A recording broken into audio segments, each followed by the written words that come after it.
Rahasia hitam, penjajahan yang jarang dibahas di sekolah. Halo guys, kembali lagi di channel Sukses TV. Kali ini saya akan membahas tentang kisah penjajahan. Sebelum videonya dimulai, alangkah baiknya di like dan di subscribe. Selama ini sejarah yang diajarkan di sekolah seringkali menyoroti perjuangan melawan penjajahan dengan kisah-kisah heroik pahlawan nasional. Namun ada banyak sisi kelam dari kolonialisme yang jarang terungkap dalam buku pelajaran. Penjajahan bukan hanya tentang eksploitasi ekonomi dan dominasi politik, tetapi juga tentang penderitaan manusia, pembantaian, perbudakan, dan strategi jahat untuk mengubah wajah Nusantara selama ratusan tahun. Pada awal abad ke-19, setelah Inggris menyerahkan kembali Hindia Belanda kepada Kerajaan Belanda melalui Konvensi London 1841, pemerintah kolonial Belanda memperlakukan kebijakan ekonomi baru yang dikenal sebagai Kulturstelsel atau sistem tanam paksa. Sistem ini mewajibkan petani untuk menyerahkan 20% dari tanah mereka untuk ditanami komoditas ekspor seperti kopi, nila, dan tebu. Jika tidak memiliki tanah, mereka harus bekerja selama 60 hari dalam setahun di perkebunan milik pemerintah kolonial. Namun dalam praktiknya banyak petani dipaksa menyerahkan lebih dari 20%, dan mereka juga diwajibkan bekerja lebih lama dari 60 hari tanpa mendapatkan bayaran yang layak. Di sebuah desa di Jawa Tengah, seorang pemuda bernama Wirya menyaksikan bagaimana keluarganya kehilangan ladang yang telah mereka garap selama berpuluh-puluh tahun. Ayahnya, seorang petani padi, terpaksa menanam kopi di tanah mereka, tetapi hasil panennya tidak bisa mereka nikmati. Tanah ini bukan milik kita lagi, keluh ayahnya sambil memandang ladangnya yang kini ditumbuhi tanaman asi. Tak hanya itu, banyak desa mengalami kelaparan akibat sistem ini. Karena petani dipaksa menanam tanaman ekspor, mereka tidak bisa menanam padi untuk kebutuhan sendiri. Akibatnya banyak rakyat menderita kelaparan hebat, terutama di daerah Jawa Tengah dan Jawa Barat. Ketika berbicara tentang perbudakan, banyak orang berpikir bahwa perbudakan hanya terjadi di Afrika atau Amerika. Padahal di Nusantara, perbudakan merupakan bagian gelap dari kolonialisme Belanda.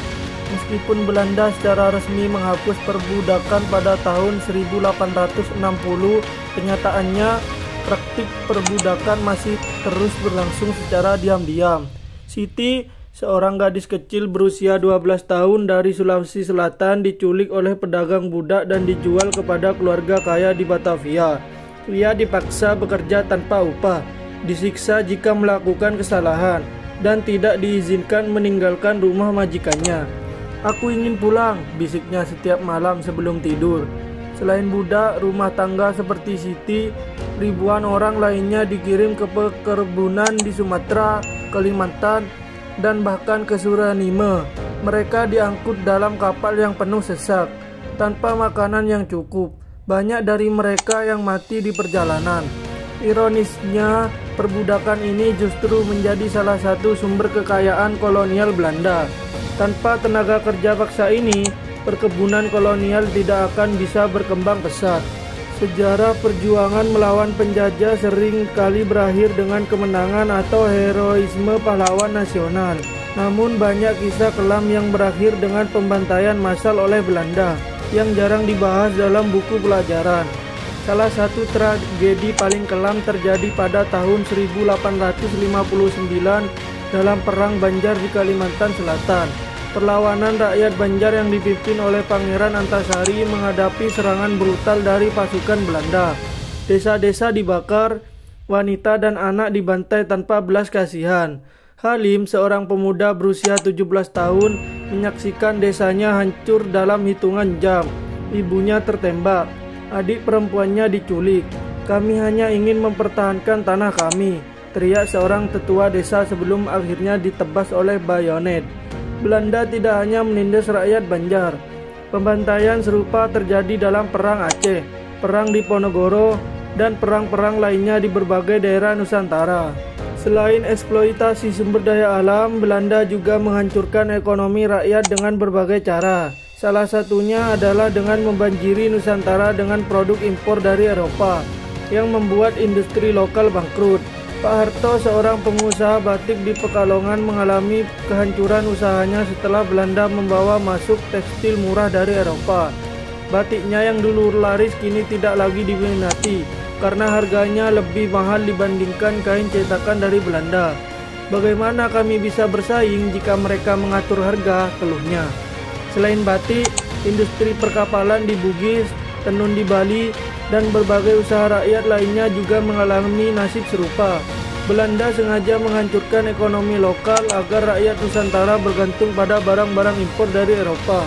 Jajahan tidak hanya meninggalkan luka fisik, tetapi juga trauma yang masih terasa hingga kini. Mentalitas feodal yang diwariskan dari sistem kolonial masih bertahan di beberapa aspek kehidupan masyarakat. Eksploitasi ekonomi yang terjadi selama ratusan tahun melahirkan kesenjangan yang masih terasa hingga kini. Tak hanya itu, sistem sosial yang dibangun oleh Belanda seperti stratifikasi berdasarkan ras dan status sosial masih mempengaruhi pola pikir banyak orang. Banyak yang tidak menyadari bahwa cara kita berpikir, cara kita bekerja, dan bahkan cara kita melihat diri sendiri sebagai bangsa masih dipengaruhi oleh warisan kolonialisme. Selama ini, sejarah seringkali hanya diceritakan dari sudut pandang penguasa atau pemenang. Namun, kisah rakyat yang menderita akibat penjajahan juga harus diungkapkan. Kolonialisme bukan hanya tentang pembangunan infrastruktur atau modernisasi, tetapi juga tentang penindasan, eksploitasi, dan kehancuran yang masih meninggalkan jejak hingga kini. Sejarah bukan hanya sekedar untuk dikenang, tetapi untuk dipelajari agar kesalahan masa lalu tidak terulang di masa depan. Terima kasih yang sudah menonton. Semoga saya sampaikan bermanfaat dan menambah wawasan bagi kalian semua. Jangan lupa like, komen, share, dan subscribe. Peace out.